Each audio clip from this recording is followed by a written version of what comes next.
और non disjunction के अंदर डिफरेंस देखने से पहले आपको कुछ चीजें बतानी है, जिसके बाद हम स्टडी करेंगे डिसजंक्शन को और नॉन डिसजंक्शन को।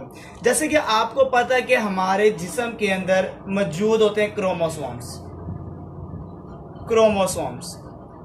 और जो टोटल क्रोमोसोम्स हमारी बॉडी के अंदर मौजूद हैं वो है 46।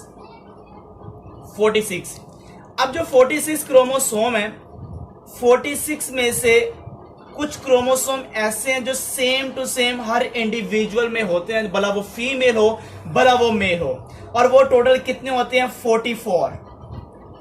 46 में से 44 मेल और फीमेल में सिमिलर मौजूद हैं। हम इन 44 को नाम देते हैं ये ऑटोसोमल क्रोमोसोम है। ऑटोसोमल क्रोमोसोम है। जब तक आपको इन चीजों के बारे में नहीं पता चलेगा तो आप डिसजंक्शन और नॉन डिसजंक्शन में फर्क नहीं कर पाएंगे। तो इसको समझने से पहले मैं आपको यह बता दूंगा कि डिसजंक्शन और नॉन डिसजंक्शन से पहले आपको क्रोमोसोम के बारे में इंफॉर्मेशन होनी चाहिए। अब 44 तो आपके पास आ गए ऑटोसोमल, बाकी जो बच गए वो है 2। वो जो 2 क्रोमोसोम्स है हम उसको कहते हैं वो सेक्स क्रोमोसोम है। अब जो लास्ट टू जो से आपको नजर आते हैं वो सेक्स क्रोमोसोम है, और जो पहले वाले 44 है वो ऑटोसोमल क्रोमोसोम है। अब बेसिकली जो ऑटोसोमल क्रोमोसोम है ये कंट्रोल करते हैं बॉडी फीचर को। हमारा जो बॉडी फीचर है, हमारा जो कलर हो गया, हमारे बालों का कलर हो गया, हमारे आईज का कलर हो गया, मतलब कि हमारी जो बॉडी उसको सारा का सारा बनाना जिसकी जिम्मेदारी है वो 44 क्रोमोसोम के जो मेल और फीमेल में सिमिलर होते हैं। मगर जो सेक्स क्रोमोसोम है ये सेक्स डिटर्मिनेशन का काम करते हैं। सेक्स डिटर्मिनेशन मतलब कि मेल या फीमेल, ये दोनों जो जेंडर में डिफरेंशिएशन है बेसिकली वो जिस वजह से आती है वो आपके पास सेक्स क्रोमोसोम की वजह से आती है। अगर देखा जाए फॉर एग्जांपल फीमेल के पास जो सेक्स क्रोमोसोम है वो होंगे एक्स और एक्स, लास्ट वाले एक्स और एक्स होंगे।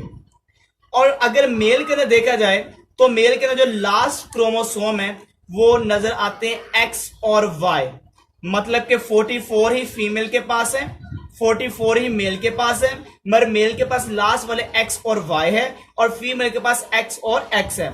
अगर 44 और ये 45 और 46, फीमेल के पास भी 46 है, मेल के पास 44, 45 और 46, मेल के पास भी कितने होंगे 46 होंगे। मगर डिफरेंस कहां से आ रहा है? डिफरेंस आ रहा है सेक्स क्रोमोसोम की वजह से, और वो भी एक सेक्स क्रोमोसोम की वजह से, वो है वाई।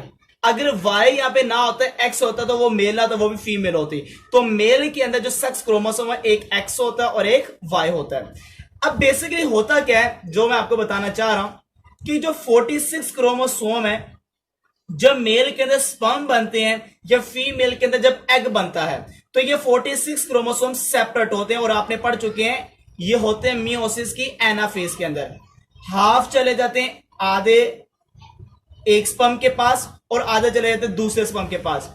तो हाफ क्रोमोसोम आपको नजर आते हैं स्पर्म के पास, जैसे एक स्पर्म के पास 23 होंगे तो दूसरे के पास भी 23 होंगे।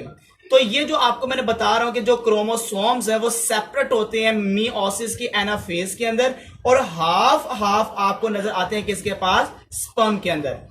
अब यहां पे देखें तो जो स्पर्म है, मैं स्पर्म की बात कर रहा हूं, यहां पे जो आपके पास ये 23 है, ये जो 22 इसके पास है 22 वो है ऑटोसोमल क्रोमोसोम, ठीक है। इसके पास भी जो स्पर्म है 22 कौन से होंगे? Autosomal chromosome. मगर इसके पास देखा जाए एक जो अजाफी है वो मे भी हो सकता है वो एक्स हो, वो मे भी हो सकता है वाई हो। अगर इसके पास एक्स हो गया तो इस स्पर्म के पास जो हाफ गया है वो एक्स नहीं गया, वो वाई गया। तो मेल के पास आधे जो स्पर्म होंगे उनके पास एक्स होगा और आधे जो होंगे उनके पास वाई होगा, और उनमें से 22 ऑटोसोमल आधों के पास होगा और आधों के पास कौन से होंगे? 22 आधे ऑटोसोमल क्रोमोसोम होंगे। इस तरह से एक स्पर्म के पास 23 होंगे और दूसरे के पास भी कितने होंगे? 23 आपको नजर आएंगे, कुछ इस तरह से होगा, ठीक हो गया। अब आते हैं फीमेल के पास। तो फीमेल के पास भी देखा जाए आपको पता है 46 है, और जब 46 सेपरेट होंगे तो डेफिनेटली आपको पता है कि वो आधे एक तरफ चले जाएंगे मूव करके, और आधे ही जो क्रोमोसोम वो आधे दूसरी तरफ चले जाएंगे। ये जो 23 है इनमें से 22 आपको लाजमी पता होगा वो ऑटोसोमल होगा, इसमें भी 22 आपको पता है वो ऑटोसोमल होगा। मगर इसके पास जो हाफ जो ऑटोसोमल के साथ एक सेक्स क्रोमोसोम इसके पास होगा, एक इसके पास होगा, एक के पास, ठीक है। इसके पास भी एक्स होगा और इसके पास भी एक्स होगा। तो ये पता लगा कि फीमेल के पास भी इसी तरह से हाफ क्रोमोसोम एग के पास होते हैं। और ये हाफ क्रोमोसोम कौन करता है यही बताना चाह रहा हूं, ये मियोसिस की एनाफेज करती है, एनाफेज करती है। अगर मैं कहता हूं फॉर एग्जाम्पल यहां पर 23 नहीं 22 चले गए और इसके पास 24 हो गए, कौन कितना हुआ, इसके पास चले गए 22 चले गए, इसके पास अगर 22 गए तो एक यहां पे अजाफी होगा, यहां पे 24 होंगे।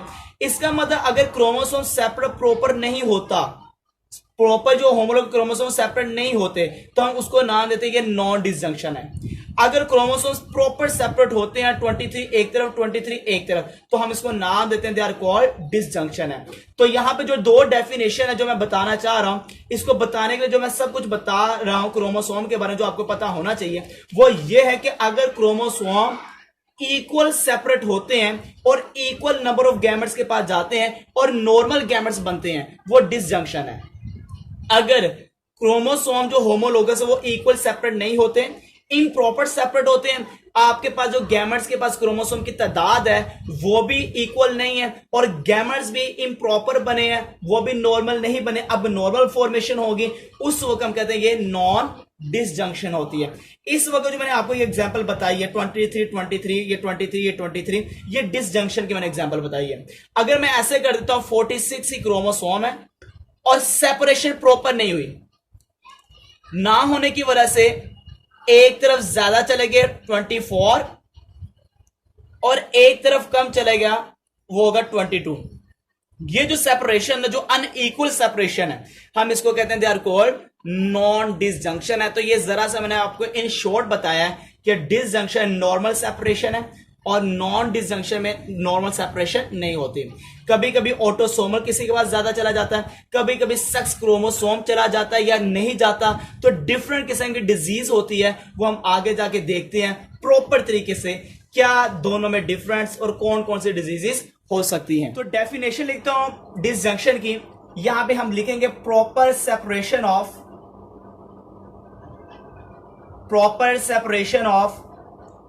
homologous chromosome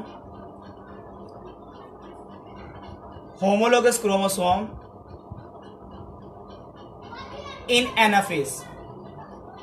मतलब वो एनाफेज किसकी होगी आपको मैं बता चुका हूं, इन एनाफेज ऑफ मियोसिस। तो मियोसिस के अंदर जो एनाफेज है अगर वहां पे प्रॉपर सेपरेशन हो रही है तो हम कहते हैं दे आर कॉल्ड डिसजंक्शन है।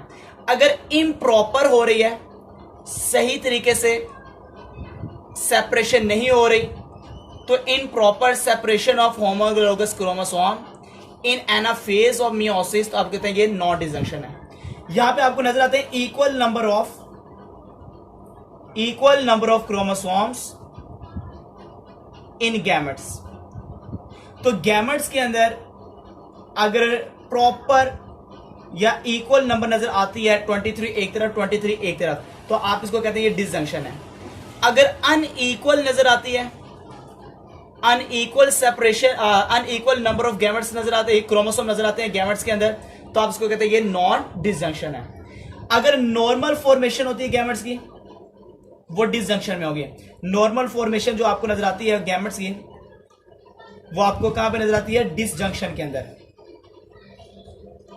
अगर अब नॉर्मल गैमेट्स की फॉर्मेशन होती है, आपको पता है क्रोमोसोम या कम हो जाए या ज्यादा हो जाए तो गैमेट्स प्रॉपर नहीं बनते, जैसे कि गैमेट्स किसको कह रहा हूं, स्पर्म और एग को कह रहा हूं, अगर वो प्रॉपर ना बने तो वो नॉन डिसजंक्शन होगा।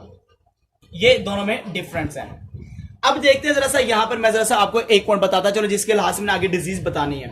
जैसे मैंने बताया 46 क्रोमोसोम है और यहां पर अगर देखा जाए प्रॉपर सेपरेशन नहीं हुई तो एक तरफ चले गए 24 तो दूसरी तरफ डेफिनेटली कमी आई होगी और वो कितने हो गए 22 होंगे।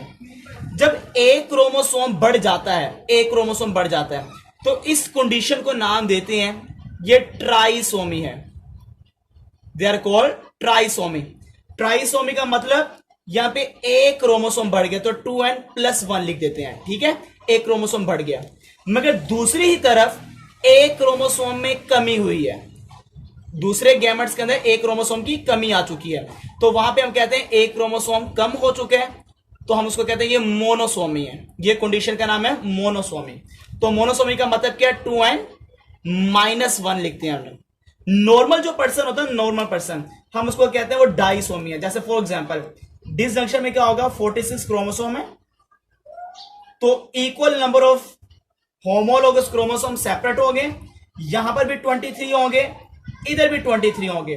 तो ऐसी कंडीशन को हम नाम देते हैं जहां पे नॉर्मल नंबर ऑफ क्रोमोसोम आपको गैमेट्स के अंदर नजर आते हैं, हम इसको कहते हैं ये डाइसोमी है, डाइसोमी। तो डाइसोमी को हम नॉर्मल लिखते हैं 2n से, तो ये 2n है। अगर एक ज्यादा हो जाएगा तो हम +1 कर देंगे, अगर कम हो रहा तो हम -1 कर देंगे। अगर ज्यादा होगा तो ट्राइसोमी, कम हो गया तो मोनोसोमी, और जो नॉर्मल होगा क्या होगा, डाइसोमी।